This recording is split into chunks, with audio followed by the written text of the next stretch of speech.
It's time for the Coach Groves Show, where we sit down with the head coach of the Darlington Tigers football team and talk about all things Darlington School football. Now we go live to Matt Davis and Ian Griffin, who are standing by with Coach Wayne Groves.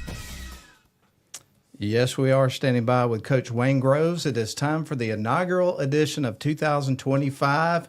Week 1, it's game week. It's time for the Coach Groves Show. We got Wayne Groves with us. And, Coach, the wait is over. The curtain rises this weekend on high school football. So the first thing is just generally speaking, how do you describe the enthusiasm level for you and your guys as you get ready to crank up the season coming up on Friday? I bet it's a super exciting time to be around the locker room and the school and everything. Yeah, every day it just gets a little more intense in the locker room. It gets a little more nerves that start to crank up, and our boys are ready to compete. I mean, it's been a long off season. I mean, there's a lot that goes in to getting ready for this first ball game. And so what I try to emphasize to the boys is, look, we only get 10 of these guaranteed. And, I mean, there's a lot of sprints and conditioning and agilities and squats and power cleans that go into getting to this point, and a lot of summer workouts and a lot of sacrifices to get to this point. So don't take it for granted is what we've been preaching to the boys. And, 10 of these guaranteed. Everything starts with a good start, so we want to get out and play fast. I try to tell them, young kids, sometimes they try to feel games out. They try to, I can't, is this guy good or is he not good? Y'all gonna get me fired up already today. But so what I tell them, this is not boxing. We're not going into this game boxing. We're not going in and jabbing it and feeling it out. We're going in and we're going after them right now. And so that's going to be our mentality. That's going to be our, we're going to raise that black flag, that Jolly Roger. Our kids are fired up about competing, and we're going to go into Atlanta and we're going to go try to get us a win. We're going to play hard as we can, and hopefully it's going to be a good night for the Tigers. But I'm fired up. The coaches are fired up, and I guarantee the kids are fired up. So we'll be ready. And talk about the Jolly Roger. I mean, he's so into it. You got the keychain now, huh? That's right. Yeah, y'all saw that when I walked in. That's awesome, man. Accessorizing. Heck yeah. Well, Coach, you learned a little bit more about your team earlier this month when you played a scrimmage at home against Mount Perrin. You picked up a 21-13 victory in that game. Give us the big takeaways from the scrimmage, and then let us know who the black shirt winners were for that week. Well, the one thing, our kids went out and we competed. We played really hard, and we got a win. So anytime you do that, you gain a little momentum. We got a lot of kids on the field, got some playing time, got to evaluate, maybe see who needs to be starting in a couple areas. Kids were still competing for some spots.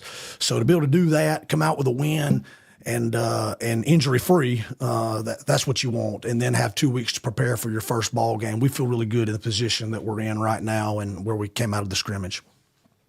And as far as the black shirt winners from the scrimmage, who were those guys? Okay, yeah, so on offense, the black shirt went to Evan Parton, junior guard and linebacker, but he played really well on the offensive line, did a really good job blocking and carrying out his assignments. So Evan got it on offense.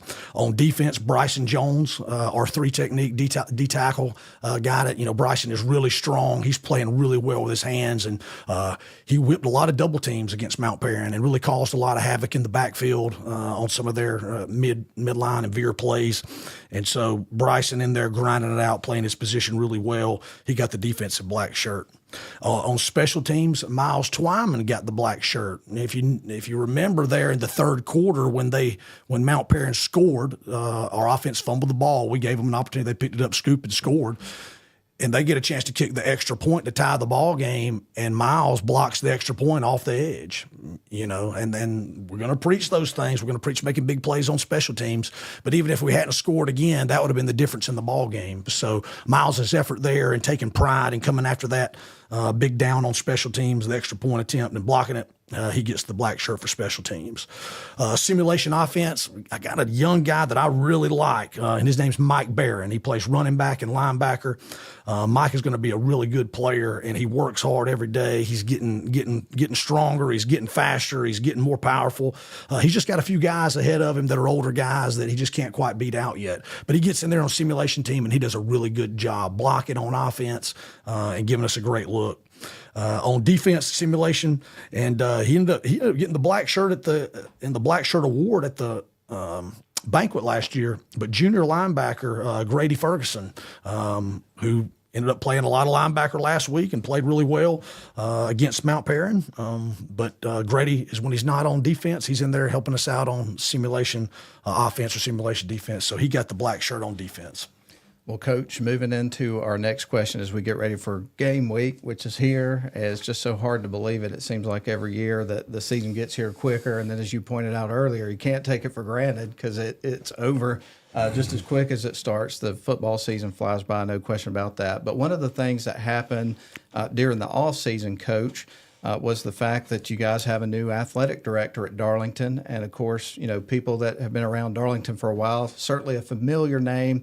When Mitch Jordan came back to town, he, of course, went to school there, coached there for a while as an assistant, played football at Georgia Tech, so a real football-minded guy. So what can you tell us about him and what his experience and skill set bring to the table for the athletic department and really more specifically for the football program at Darlington School? Yeah. Well, Mitch has been really great. I mean, he is built to be an athletic director. You know, he understands all aspects of athletics, not just the football side of it. Obviously, he has a great knowledge of the football side because he's a state championship coach and he was a all-state player and a great player at Georgia Tech. But you know, just having him back and, you know, the experience he has over, 30 years of athletic experience bringing to Darlington, he's got a lot of great ideas. He's going to make us better. It'll take him a little while to get the things that he wants going, but, me and Mitch have hit it off. I think we're cut from the same cloth. I think we're both go-getters. I think, we want to do everything we can to make Darlington successful in all athletics, not just football. Of course, we want to be successful at football, but all athletics. And so he's going to help us do that. And he's got a great vision and mission, and he'll be able to help us get better.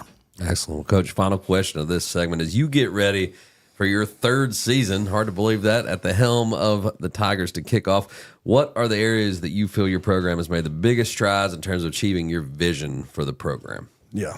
Well, my vision is to be, when I got hired, I told them I want to be the state's premier high school football program, a model of excellence for others to emulate while enhancing the lives of student athletes and preparing them for lives beyond athletics.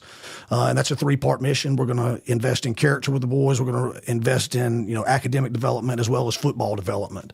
But I feel like I'm in a great place. I feel like we've got things set up the way we need to. We've got great administration at Darlington that support football and all athletics. We've got great admissions that are helping us get athletes into the school that are mission appropriate kids that want to come to Darlington. We've got vertical alignment from the rec leagues to the middle school to the high school. We're all running the same base offense, defense, very similar practice plans. We're talking the same terminology.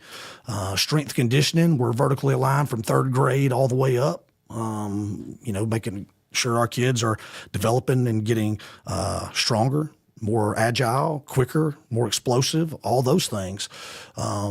And then we have more coaches now than we've ever had.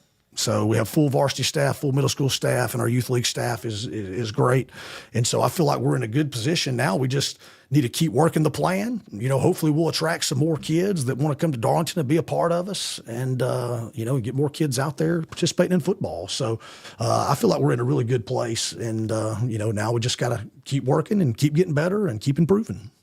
Well, this is a good place, as Ian just pointed out, to go ahead and take our first break of the show. So we're going to do that. When we come back, we're going to dive into some more topics. We're talking all things Darlington football because guess what? The season starts this week with a big matchup on the road at Mount Vernon against the Mustangs in Atlanta, Georgia. It's all happening. So we'll go ahead and take a break. We'll come back. We'll be back with Coach Groves after a quick break.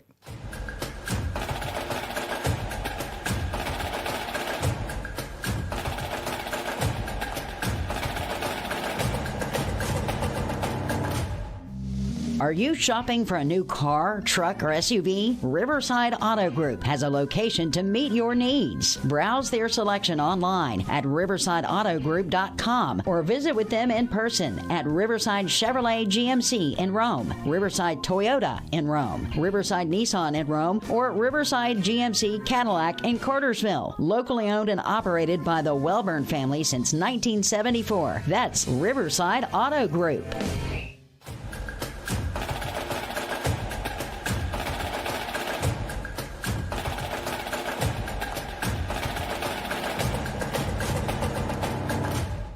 Well, hello, everyone, and welcome back to the Coach Groves Show. We're going to jump back into our conversation with Coach Groves, and we're going to spend the first part of this segment talking about your coaching staff. You put together a heck of a staff.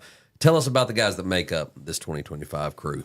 Well, we finally have a full coaching staff, and I couldn't be more happy about the guys we have. I mean, I think it's a good mix of older guys, a good mix of young, energetic guys, and there's a lot of football knowledge in this group, and a lot of guys that care about kids and develop good relationships with kids. So we'll start off. My assistant head coach and my offensive coordinator, offensive line coach is Mark Loudermilk. Mark Loudermilk is a 38-year veteran of high school football. He's been a head coach at a lot of different places, Trine, Cedartown, Pickens County, and then he's been in a lot of other good programs like Thomasville, Carrollton. Me and him worked together at Valdosta back in 2011 to 2014, and he was our assistant head coach and O-line coach and offensive coordinator there. And we just hit it off and became really good buddies, and we were able to get back together 3 years ago when I got the Darlington job. But Coach Mark Loudermilk is one of the best in the business. So he'll be calling the offense, and he does a really excellent job with that. Alex Abels is our wide receivers coach. Alex is from Rome, Georgia. He played for me at Rome High. He's been coaching this is his 7th year coaching high school football now. So as he was working on his degree at West Georgia, he was community coaching at Darlington. And so I was able to keep Alex when I came to Darlington, and now Alex is hired full-time at Darlington. He is a full-time history and in the social studies department, history teacher. And so he's going to be coaching the wide receivers and does an excellent job. He's a young, bright, up-and-coming, hard-working coach. Hayden Privet is our quarterbacks coach. Hayden is from Cedartown. He actually played for Coach Loudermilk at Cedartown, played quarterback in the flex ball triple option offense that we run. So he does a great job. Anytime you got a guy that's had that experience in that offense, not just know the X's and O's and the ins and outs of it and how to teach it, but you've been there and you've done it. So that adds a different dynamic that the quarterbacks get to learn from. So Coach Privet is a community coach, but he's our quarterbacks coach. And you got Bryant Powers. Y'all know Bryant. The Powers family's been around Northwest Georgia and Kentucky and Tennessee forever. But he is from Owensboro, Kentucky. He coaches the B-backs, and he's the tight ends coach. And his dad is Gordon Powers, who is the longtime coach at Model and very successful coach. At running backs and outside linebacker coach, I got Nehemiah Reddish. Nehemiah was also played for me at Rome in 2016. He was on the state championship team, started strong safety, and then went on to start for 5 years at Shorter University. He is their second all-time leading tackler. He's second all-time leading tackles. But Coach Reddish is an amazing man. He has his youth men's ministry that he does. He pastors a church, co-pastors a church in Cartersville, and he has a men's ministry that he calls Men of Valor, which is really outstanding. And so he has a great calling. He is a devout Christian man, but he also wants to help young men be successful. And so he does that through football and through his men's ministry, but Coach Reddish is an excellent man and coach. Patrick Collier, on the defensive side. Patrick Collier from Darlington, played at Auburn.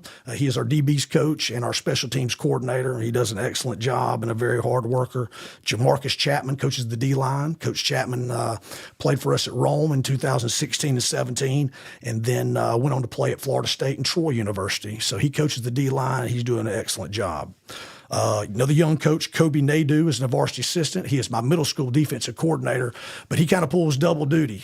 Kobe is He is a bright, up-and-coming coach, too. He is an extremely hard worker. He just wants to be around football as much as he can. But he works the middle school kids out. He practices them. As soon as their practice is over, he comes over and he jumps right in. He's helping coach the varsity kids. So Kobe is an excellent, adds value to our program in a lot of different ways. And then, I'm the head coach. I, run the weight room, and then I still coach the linebackers and help run the defense on that side. So, there's 8 of us, but we feel like we're a very quality 8 coaches that really care about our kids. Well, we've covered the coaching staff, Coach, so we thought we'd start to kind of take a deep dive into the roster with the time that we have today. So we'll go ahead and kind of jump into that. But I've been accused of a lot of things. Being good at math is not one of them. So pardon me if I didn't get the numbers right here on this one. But I was looking at the roster earlier this week, and you've got 40 guys on there. Counted 7 seniors, 14 juniors, 6 sophomores, 13 freshmen. That sound about right? Yeah, that's right. Well, what can you tell us about the balance of experience and youth that you have this group? It's pretty interesting when you break down the numbers. Yeah, it is. Well, it's a pretty good balance. We've got a good group of young freshmen that are coming up that are a lot of them are going to play right away, and then you got a good core group of seniors, and then the junior class is the biggest class, and those are the guys that had to play a ton when they were freshmen and sophomores, and a lot of those guys are back. But it starts with our seniors. Bryson Jones, our captains, Bryson Jones, Jace Donaldson, and Miles Twyman. They've all been extremely good leaders. I named them captains right in January. It didn't take me long to figure out those guys were going to do what it takes to lead this team, not only by working hard, but vocal, by example, all that stuff. And then you got some other guys that have played. Ade Desalu has played a ton. He's kicked and he's played defensive end and all that, and he's going to play some more offensive line and defense this year too. I got Wyatt Swamp Wood out there. He's a huge Florida Gators fan. And I know we talked about Swamp before the show, but Swamp is a good senior. He's going to contribute a ton on the offensive defensive line. I got Crawford Pettit out, number 44. He hasn't played football since middle school, but he's playing some B back. He had probably about a 40-yard run against Mount Perrin, which just kind of shows his power and speed that he can offer. But he also plays linebacker. And then you got Harrison Inman, who's a big guy that played as a freshman and sophomore, didn't play his junior year, and now back out.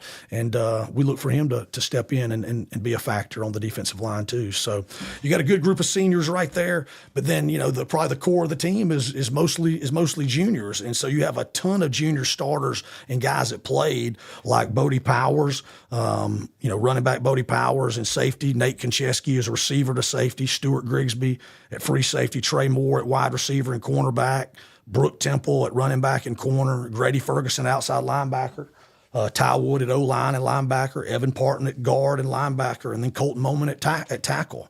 So there's a ton of guys in that junior class that have contributed, and then you got some sophomores that have played, like Lane Brasington on the offensive line. He'll probably play a little bit at linebacker too. Then you have Levi Duggan that's stepping in and going to be the starting quarterback, and maybe play a little safety down the road. And then you got 5 freshmen that are all going to play. Whether they're going to start or they're going to roll in and get significant playing time. But you got guys like Mitchell Ralton, who's going to play defensive end, Matthias Selly, who's going to play, he can kick, he's going to kick, he can play running back, he can play linebacker. You got Jayton Mazo, who can play defensive end. You got J.B. Ragland, who's a linebacker, running back. And then you got Sawyer Sorrells and Nicky Bruce that can play on the D-line. So, we kind of developed some depth there at some spots. We really don't have true, 2 and 3 depth, but, we've got some serviceable backups that can roll in there and keep us fresh, and hopefully we can stay healthy into the fourth quarter. Well, Coach, you identified some of your senior leaders during that last question, but you have a group of returning players that have been key standouts over the past few seasons. Tell us more about some of the leaders you've identified, and then how have they contributed to bringing up these young players, getting them ready to take the field, when the lights are shining bright on Friday nights? Yeah. So, I told you I named Bryson, Miles, and Jace captains really quick. And one, because they do everything right from a leadership standpoint, as far as they lead by example first. And I talked about that all the time. That's not the main way to influence others. It's the only way to influence others, is you have to do the right things yourself first. And then you have the opportunity to be vocal and motivate and encourage other folks to do the right things. So those guys did really good. I see them all the time. If a coach, if a young kid messes up something and they're pulled out, they go over and they're talking to them.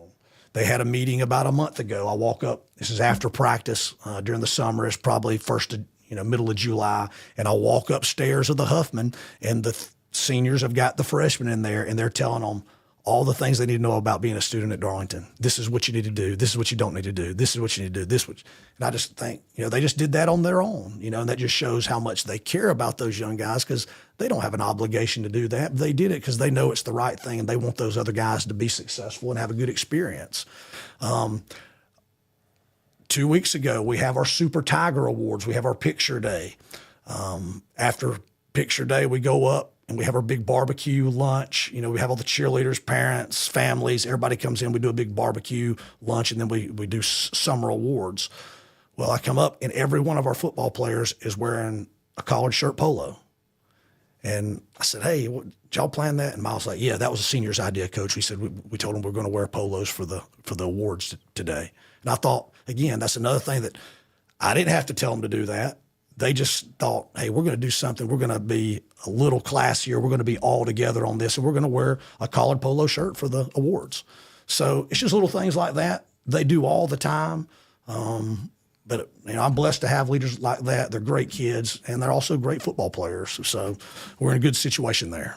Coach, let's spend a little bit more time talking about the quarterback position, because obviously you mentioned that you've got a new starting quarterback this year in Levi Duggan. And one of the things that we've talked about a lot throughout the program is a lot of the experienced playmakers that you've got coming back. So when you're breaking in a new quarterback, I would imagine that makes it a little bit less of a pressureful situation for a young quarterback, getting those reps and that sort of thing. So what does that look like in terms of his progression, getting ready for the season and the scrimmage, that sort of stuff, having these guys around him that got a lot of experience and how they've worked together? Yeah. Well, they've probably got 5,000 reps since February. We started quarterback school for Levi, started quarterback school with Jace and Matthias and a couple other guys back in February, and they were doing that 2-3 days a week, all the way up until spring practice. And then we've had spring practice, summer practice, and now we're getting into the season. So he's had 1,000 reps at that. The other guys, there's always going to be some growing pains, and there's going to be some ball security issues early, and we're going to have some fumbles, and then we're not going to read the option quite right. But the other guys they believe in Levi. I'll tell you that. They know he's a gamer. They know he's going to play hard. They know he's a good athlete. They know that he loves them and he loves Darlington. So all those things give the other players confidence in Levi. And so he's really developed, and I think he'll be able to run this option and do a really good job with it. That's super exciting. And, of course, you've kind of touched on this, but just to kind of talk about this a little bit further, but obviously you've got some young players on your roster. We've talked about that. Who are some guys that just pop off the top of your head that you think are just going to make an immediate impact with this team? Yeah, well, a lot of the guys that you maybe haven't heard of, Levi, obviously, of course, is going to be the starting quarterback as a sophomore, consider that a young guy. And then those freshmen we talked about, guys like Sawyer Sorrells, freshman, O-line, D-line, Matthias, linebacker, running back, J.B. Ragland, linebacker, running back, Mitchell Rawton, D-line, tight end, receiver, Jayton Mazo, D-end. All those guys are gonna be significant snaps and going to play, a lot of ball for us. Exciting stuff, man. We've talked about the roster. One more thing to do when we come back out of our last break. We're going to talk about the opponent. First up is going to be the Mount Vernon Mustangs. Really good program there, so it'll be a tough test at the beginning of the season for both teams. Excited about that. So we're going to take a break and come back and dive in and talk about that a little bit. We'll be right back. This is the Coach Grove Show on the WLAQ YouTube channel and Facebook Live. And we're glad that you're with us today as we continue to talk about some Tigers football on game week, week 1. We'll be back.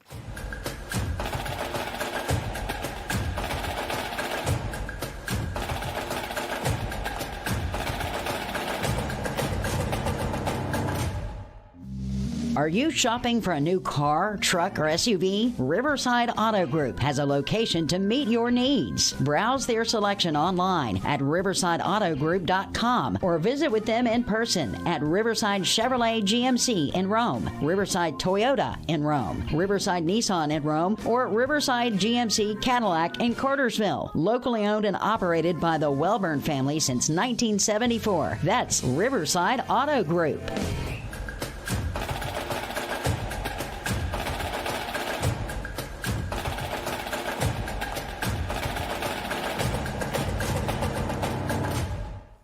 And we've got one more segment left here of the Coach Grove Show, week 1, with Coach Wayne Groves, head coach of the Darlington Tigers, with us. And, Coach, we'll just kind of go ahead and jump back in here. And we're going to talk about the opponent. First up, a road trip to Atlanta. Going to be taking on the Mount Vernon Mustangs. That's the team you guys opened up the season with at home this past year. So tell us about your initial impressions of the 2025 version of the Mustangs when you started preparing for this matchup, getting ready for the season. Well, they're a really good opponent, and they've been really good for a long time. I mean, I think they've been in the playoffs like 9 straight years. They've got a good head coach, good staff, and they've got some good players. You'll see. I mean, got some big linemen and some good skill guys. Offensively, what you're going to see out of them, they're a spread offense. You're going to see 11 personnel, so they'll play with a tight end, and then they'll play, getting spread, 2x2 and trips, and they'll play with no tight end. They're really good at their power and counter games, or what they kind of hang their hat on, inside zone, split zone. Really good at quick passing game and timing routes, really good at slant routes, really good at hitches, throw verticals, and then are really good at spreading the ball around in a lot of different ways with screens. So, they make you defend the whole field, of course, and, they're very solid in what they're doing. And so, we have to be very solid and fundamental back. And so we feel like we've got a good plan for them. We feel like we can do some things to give them some problems and mix up some coverages and different fronts. But that's what you'll see on offense. On defense, they're a little multiple. They're a little 4-4 cover 3. They're a little odd front 3-4 as well. You'll see cover 2 and cover 3. But they'll declare their hand pretty quickly on what we're doing. I mean, that you have to show. You have to show how you're going to play this option, all 3 phases, real quick. So we'll get an idea of that. But they'll be a good opponent. They're a playoff team, and obviously they beat us last year. They got the better of us last year. Close game to the fourth quarter within a touchdown, and then that 103-degree weather was definitely a factor last year. So hopefully it won't be 103 this year. Hopefully it'll be a little better weather for the Tigers. And good opponent. I was going to say something about the weather, but then I realized, well, I probably shouldn't because we were sitting in the air conditioning press box. So, what can I Not really this say? year. We're in the Not elements. this year. We're going to be outside. So, yeah. Yeah, absolutely. Well, Coach, you broke down a lot of the names to watch for the Tigers. Let's talk about this Mustangs roster. Who are the players that jump out at you when you take the film in? All right, probably the guy that they kind of hang their hat on offense run game wise is number 9, running back Harrison Mills. He's a senior. He's 5'10", 165 pounds. He's a hard runner, not extremely fast, but he's a really hard runner between the tackles. Number 2, tight end linebacker Ethan Siggers. He plays Mike linebacker, but he's also their tight end on offense. He's a junior, 6 foot, 185, but he's a good ball player. Number 7, their quarterback, Noah Dungan. He's a freshman. He's a transfer from North Paulding. So I've kind of known about him for a little bit just because I used to be at North Paulding, and I usually keep up with them in middle school and high school. But he's a pretty good little player, and they're really high on him. They think he can be a future maybe 3 or 4 star quarterback. So we'll see. Number 0 is probably their best athlete, number 0, wide receiver. He also plays safety, Keon Cleland.